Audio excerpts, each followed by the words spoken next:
How to roadmap your essay. Here's what I mean. The writing prompts that your teacher gives provide built-in directions on how to answer them. Let's examine some essay prompts from a History 337 class about the Middle East. Don't know anything about the Middle East? Doesn't matter.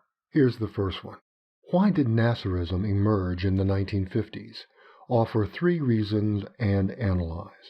So, after an introduction and thesis, which again rephrases the prompt using its key words, your outline would consist of the first reason Nasserism emerged in the 1950s, the second reason Nasserism emerged in the 1950s, the third reason Nasserism emerged in the 1950s, then your conclusion.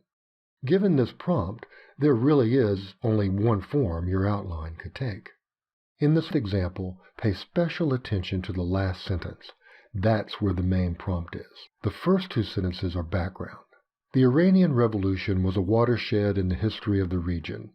While religion played a prominent role, a united front of various groups played the key role in the overthrow of the Shah. And now, here's the real prompt. How did Khomeini supporters win this struggle for power by the early 1980s? After the introduction and thesis, you must list and discuss the ways that Khomeini supporters won the struggle for power in the 1980s. You really don't have any other choice. Your outline would be way number 1, that Khomeini supporters won the struggle for power, way number 2, that Khomeini supporters won the struggle for power, and way number 3, that Khomeini supporters won the struggle for power. Wrap it up with a conclusion. In the last prompt, you deal with factors.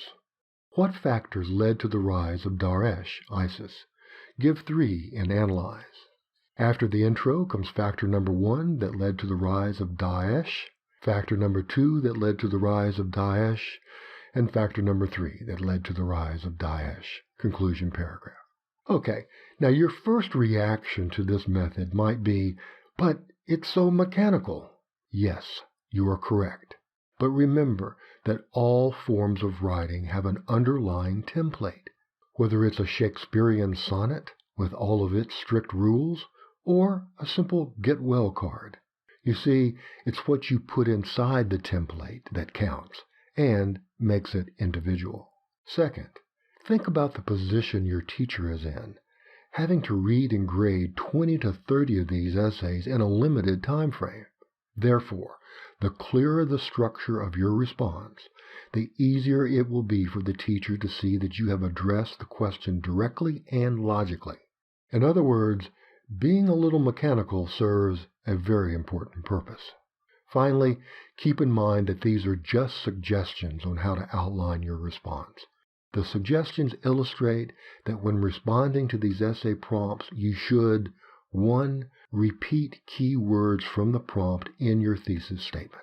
A good strategy for the thesis is to turn that prompt into a declarative sentence of your own. And 2, try to find what the teacher wants you to list in the body of your essay. Is the prompt asking for a list of reasons, a list of causes, influences, factors, ways, whatevers? And don't be afraid to number them. Okay, good luck with your essay, and as always, let us in the Effective Writing Center know however we can help.